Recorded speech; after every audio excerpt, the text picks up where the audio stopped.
کہ جس انسان کو اللہ تبارک و تعالی نے مالی وسعت دی ہو اور مالی فراوانی دی گئی ہو اس کو، اور اس پر حج فرض ہو جائے، اس کے باوجود اگر وہ انسان حج نہیں کرتا ہے تو اللہ کے رسول علیہ الصلوۃ والتسلیم نے فرمایا کہ وہ چاہے جس وادی میں کسی بھی مذہب پر اس کا انتقال ہو جائے، اللہ تبارک و تعالیٰ کو اس انسان سے کوئی سروکار نہیں ہے، چاہے وہ نصرانی ہو کر مرے، چاہے وہ یہودی ہو کر مرے، یا چاہے وہ کسی اور مذہب پر یا کسی اور بنیاد پر اس کا انتقال ہو، دنیا سے چلا جائے۔ اللہ تبارک و تعالیٰ کو ایسے انسان کی کوئی پرواہ نہیں ہے جس نے کہ اللہ کے اس فریضے کی پرواہ نہیں کی۔ اس رکن میں بھی امت مسلمہ کے بہت سارے افراد کوتاہی کرتے ہیں کہ جن لوگوں پر حج فرض ہو جاتا ہے، باوجود اللہ تبارک و تعالیٰ کے وسعت اور مال کے عطا کرنے کے، بہت ساری ضروریات زندگی جو کہ مقصود نہیں ہوتی ہے بلکہ ضروریات زندگی سے زائد چیزیں ہوتی ہیں، ان کی بنیاد پر بہت سارے لوگ اپنے حج میں کوتاہی کرتے ہیں۔ بعض حضرات جو اس میں عذر کرتے ہیں کہ لڑکیوں کی شادی ہے، لڑکے کی شادی ہے، مکان بنانے کی ضرورت ہے، یا دیگر ضروریات کو سامنے رکھ کر وہ اپنے حج میں تاخیر کرتے ہیں، ایسے لوگ اللہ تبارک و تعالیٰ کے ہاں سخت پکڑ کے اور مستحق ہیں، اور اللہ تبارک و تعالیٰ ایسے لوگوں پر سے خوش نہیں ہوتے بلکہ ان پر ناراضگی اللہ تبارک و تعالیٰ کی ہوتی ہے۔ جی بالکل ٹھیک ہے۔ اشفاق صاحب، ذی الحجہ کا دن حاجیوں کے لیے کتنا اہم ہوتا ہے یہ آپ سے سمجھنا چاہیں گے، اس کے علاوہ عازمین حج کے لیے وقوف عرفہ کی کیا اہمیت ہے؟ السلام علیکم ورحمۃ اللہ وبرکاتہ۔ شکریہ۔ الحمدللہ رب العالمین والعاقبۃ للمتقین، الصلاۃ والسلام علی اشرف الانبیاء والمرسلین نبینا محمد صلی اللہ علیہ وسلم، اما بعد۔ جو کہ یہ جو دن ہوتا ہے اسلام میں بہت بڑی فضیلت ہے، اور اس کی فضیلت کا راز کیا ہے؟ جو کہ حج کے دن 5 ہوتے ہیں، 8، 9، 10، 11 اور 12، جو کہ یہ حج کے دن ہوتے ہیں، 5 دن اہم ہوتے ہیں۔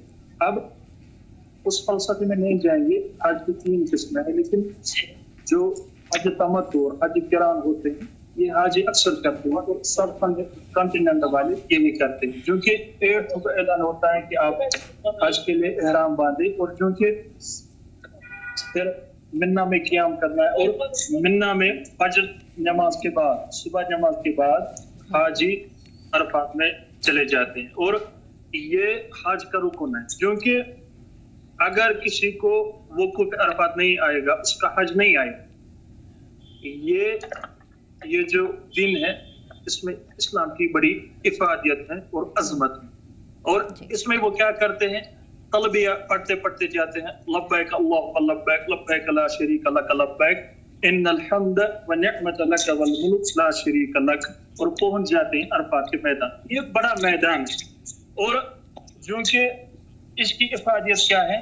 رسول اللہ صلی اللہ علیہ وسلم نے آخری خطبہ یہیں پہ ارشاد فرمایا، جس کو ہم عرف عام میں بولتے ہیں حجۃ الوداع، اور اس کے بعد رسول اللہ صلی اللہ علیہ وسلم نے کوئی خطبہ نہیں دیا، اور اس کی امپورٹنس بہت واضح ہے۔ اور اسی دن جبل رحمت پہ جو کہ رسول اللہ صلی اللہ علیہ وسلم اپنے صحابہ کو خطبہ دے رہے تھے، تو حضرت جبرائیل علیہ السلام آئے اور ایک برس لے کر آئے سورہ مائدہ کی، اعوذ باللہ من الشیطان الرجیم، بسم اللہ الرحمن الرحیم، اليوم اکملت لکم دینکم واتممت علیکم نعمتی ورضیت لکم الاسلام دینا۔ یہ ایک بیک بول برس ہے اسلام کے نقطہ نظر سے، اور جوز فرمایا کرتے تھے، یہود فرمایا کرتے تھے اگر یہ برس ہم پہ نازل ہوتی ہم اس دن کو عید مقرر کرتے، کیونکہ فاروق اعظم کو یہی سوال ہوا اگر یہ برس ہمیں نازل ہوتے ہم عید کرتے۔ فاروق اعظم رضی اللہ تعالیٰ عنہ نے کو جواب دیا، میں جانتا ہوں یہ برس کہاں نازل ہوئی اور پیغمبر اسلام سے ہم کہاں پہ تھے، جبل رحمت پہ تھے، یہ برس نازل ہوئی۔ اس دن دین مکمل ہوگا، دین میں امینڈمنٹ کی گنجائش نہیں ہے، یہ کوئی کانسٹیٹیوشن نہیں ہے، یہ ایک ضابطہ اللہ ہے جس میں رسول اللہ کو فل اتھارٹی ہے دین کے ماخذ سے، کوئی اختیار نہیں رکھتا ہے، دین مکمل ہوا، دین کامل ہے۔ اور میں نے اپنی نعمت اتمام کی ساری نعمتیں ورضیت لکم الاسلام دینا، اور آج کے بعد دین پسندیدہ ہوا رب العزت کو وہ دین اسلام، ٹھیک ہے.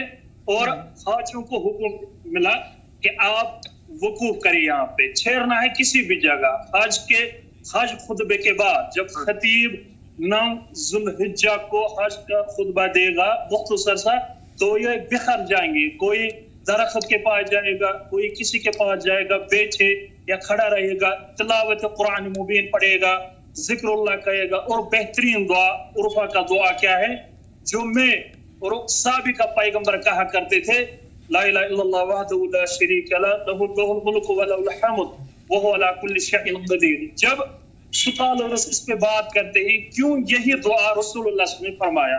یاد رکھے اس ٹرانسفارم کے وسائل سے میں امت مسلمہ کو ایک پیغام دینا چاہتا ہوں. وہ پیغام یہ ہے کہ میدان عرفات سے ایک ہی آواز گونجے، وہ رب العزت کا توحید ہونا چاہیے. کیونکہ توحید ایک کامل جز ہے، توحید کے بغیر زندگی نہیں ہے، توحید کے بغیر زندگی نامکمل ہے. اور سب پیغمبروں اعظام نے یہی دعوت دی، قولوا لا الہ الا اللہ تفلحون. اور میدان عرفات سے یہی پیغام جاتا ہے اللہ رب العزت ایک ہے، حاجت روا مشکل کشا رب العزت کی ایک ذات مبارکہ.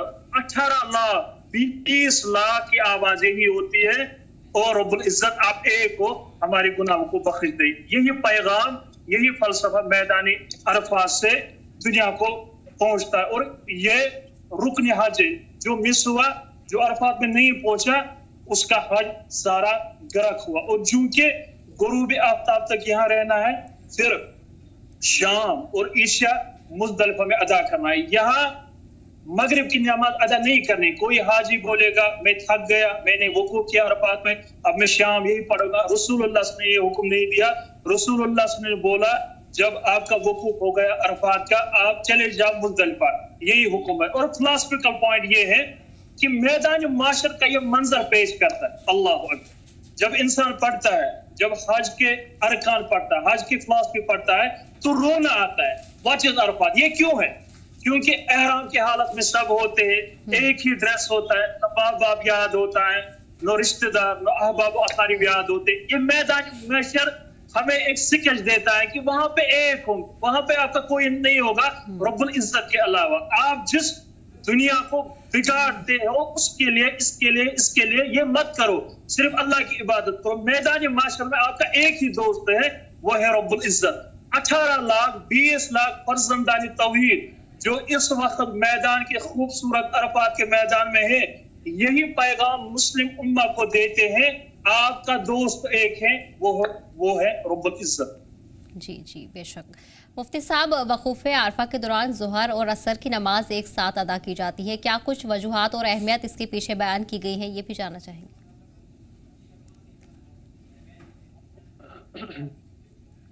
وقوف عرفات میں 2 نمازیں جو اکٹھی پڑھی جاتی ہیں، چونکہ آپ صلی اللہ علیہ وسلم نے یہ دونوں نمازیں اسی انداز سے ادا فرمائی ہیں اور امت کو بھی یہ حکم دیا ہے. اور شریعت کا جو حکم جس انداز سے آپ صلی اللہ علیہ وسلم سے امت تک پہنچا ہے، اس حکم پر اسی انداز سے عمل کرنا امت کے لیے ضروری ہے.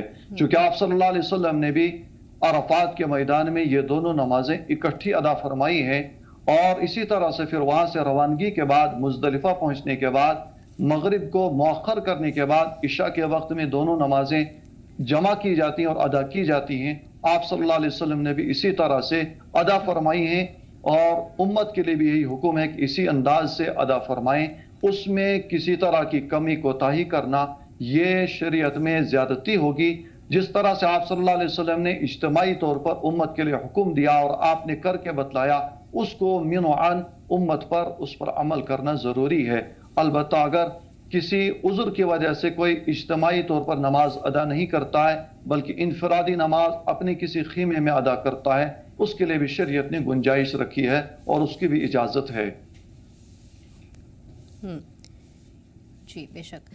اشفاق صاحب، اس کے علاوہ اگر ہم حج سفر کی بات کریں تو سبھی عازمین کو حج کا سفر شروع کرنے سے پہلے کن کن باتوں کا خاص خیال رکھنا ضروری ہے یا تیاریوں کے طور پر انہیں دیکھا جا سکتا ہے؟